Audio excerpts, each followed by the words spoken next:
Welcome back to Fox Recaps. Today, I'm going to explain the movie Forgotten, released in the year 2017. The movie is set in the year 1997, and it begins with a short audio clip of someone being interrogated before the scene cuts to a young man named Jin Seok waking up in his family's car. Jin is with his mother, father, and older brother Yoo Seok. It's revealed that the family is moving to a new home, and to celebrate, Yoo suggests eating jjajangmyeon. When they arrive at their new home, Jin finds the home familiar despite having never seen it before. He feels like he's seen the house in the distant past, and recalls standing in front of it in a similar manner. It's then revealed that Jin's brother has always been top of his class since elementary school and graduated from an elite university. He was also talented in extracurricular activities that made him quite popular among girls. Yoo also doesn't smoke or drink. Meanwhile, Jin was an average student and he frequently has mental breakdowns for which he has to take medication. Jin feels that Yoo is the only thing in his mess of a life that he can be proud of. A year ago, Yoo injured his leg in a car accident and now walks with a limp. Jin has to share a room with Yoo because the previous house owner still hasn't emptied the small room that Yoo was supposed to live in. While moving the stuff into the home, for some reason, an employee of the moving company finds it hard to believe that Yoo is Jin's older brother. At dinner, Jin hears a loud noise from the small room upstairs, but his family denies hearing any such noise. Later that night, Jin again hears loud noises coming from the same room and he proceeds to investigate. However, before he could go in, Yoo appears and dissuades his brother against it, taking him outside for a walk in the rain.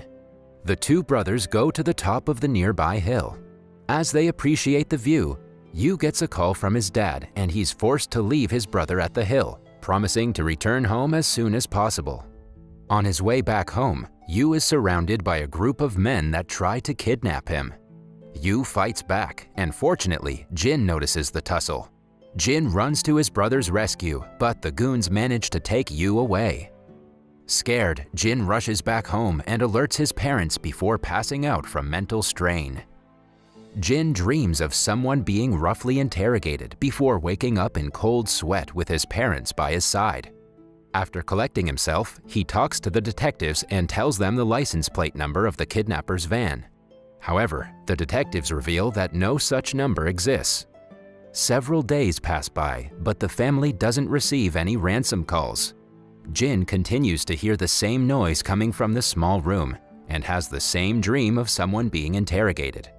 Miraculously, on the 19th day, Yoo returns home safe and sound. However, Yoo has no recollection of the last 19 days. The doctors believe that it's caused by dissociative amnesia, and the only thing the family can do is wait. That night, Jin sees Yoo sneaking out of the house. The next day, Jin doesn't take his anti-anxiety medication after he accidentally drops his dose. At breakfast, Jin asks Yoo about him sneaking out last night, but the latter denies going out. Jin also notices Yoo momentarily walking without a limp when he goes out. That night, Jin falls asleep on his study table, and Yoo gets ready to sneak out again. This time, Yoo makes sure Jin is sleeping by almost poking him in the eye until the pencil's lead falls off. After Yoo leaves, it's revealed that Jin is awake and he starts following his older brother in a taxi. Yoo's taxi drops him at a shady market where he walks in with a lit cigarette in his mouth, in contrast to his character. Jin sees Yoo talking to two men, who he recognizes as the detectives from earlier in the movie. Jin soon gets caught and he is subdued by Yoo. The next day, Jin wakes up at his study table. Seeing Yoo on the bed, Jin freaks out and locks himself in the bathroom. When Yoo asks Jin to explain why he locked himself in, Jin confronts him about last night. Yoo feigns ignorance and suggests that Jin is dreaming again. However, Jin continues to insist that he knows what he's saying. When Yoo stops responding to him, Jin carefully steps out of the bathroom with an aluminum pipe. However, Yoo quickly overpowers him and tries to calm him down, saying none of the things Jin said from the pencil to the taxi to the men that chased him happened. Yoo asks if Jin took his medication, and the latter finally calms down after he remembers he didn't take his pill the other day. Yoo helps him take the pill before going out again. After Yu leaves, Jin returns to study and notices the broken pencil lead from last night on his study table. Jin becomes sure about Yu's deceit and informs his mother about it. She suggests telling her husband about it, but Jin suggests collecting more evidence.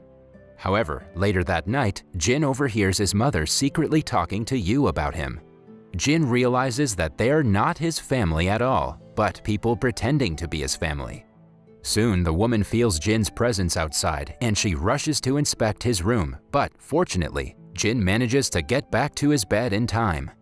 After she leaves, Jin sneaks out of the house through the window, hurting himself in the process. Outside, he runs into his father and both of them are joined by Jin's mother shortly after. When Jin's father stops Jin from leaving, Jin pushes him and runs away. Jin's mother quickly sends a goon after him, but he manages to get to the police station and shake the goon away. Jin explains the whole ordeal to the police, and they look up his name in the police database. They reveal that Jin was born in 1977 and he's 41 years old. However, when Jin insists that he's 21 years old, the skeptical officer asks him what year it is. Jin replies that it's 1997, but the officer reveals that it's actually 2017. A shocked Jin looks around and sees signs of modern life: a tablet, a smartphone, an LED flat-screen TV showing the meeting of South Korean President Moon Jae-in and United States President Donald Trump. Jin takes a look in the mirror and realizes that he is in fact 41 years old. Confused, Jin leaves and returns home to confront his family. There, he hears loud music coming from the small room, which has been turned into an artificial crime scene. Jin's family then appears, and the young man pretending to be his brother, Yu Seok, tells Jin that 20 years ago, a teenage girl and her mother were murdered in the same room they're standing in. When the police failed to find the killer for many years, the case went cold, so the family of the victims hired Yu to find the murderer. The killer was revealed to be Jin. In flashbacks, it is shown that Jin was abducted and tortured to confess to killing the girl and her mother, but he continued to maintain his innocence. Psychiatrist Park, aka the man playing Jin's fake father, suggested that Jin had repressed his memory because the event was too traumatic. The team of private investigators has the psychiatrist Park hypnotize Jin back to his last happy memory in 1997, hoping that if they could reenact the events of the murder, Jin might be able to recover his memories and tell them what happened. Everything was going as planned until the night Jin saw Yu being kidnapped. Yu was actually arrested for fraud, and he disappeared for 19 days because that's how long he was in jail before he got out on bail. It turns out that the strange noises Jin heard coming from the room were accidentally made by the rest of the team of private investigators. The movie then cuts back to the present. Yu is driving Jin to a place where he finally plans on making Jin pay for taking 2 innocent lives. Jin maintains his innocence and jumps out of the van. Yu follows him and ends up crashing his car. Jin is also struck by a stranger's car, resulting in him regaining his memories from 1997. In 1997, the opening scene from the film is shown, except this time, Jin is with his actual parents and older brother Yu Seok. They get into a car accident that kills his parents and mortally injures his brother. Jin desperately needs money for Yu Seok's surgery, but times are hard due to the 1997 Asian financial crisis. Desperate, Jin goes online seeking a job and is messaged by an anonymous person. The person promises to pay Jin if he kills someone's wife. Jin also must leave the 2 children in the house unharmed. Arriving at the house, Jin's conscience doesn't allow him to go through with it. He's about to leave when the mother sees him. The daughter also sees him, and the 2 start screaming. A panicked Jin ends up killing them both. The youngest child, a little boy, comes out, and Jin tells him to go back to bed.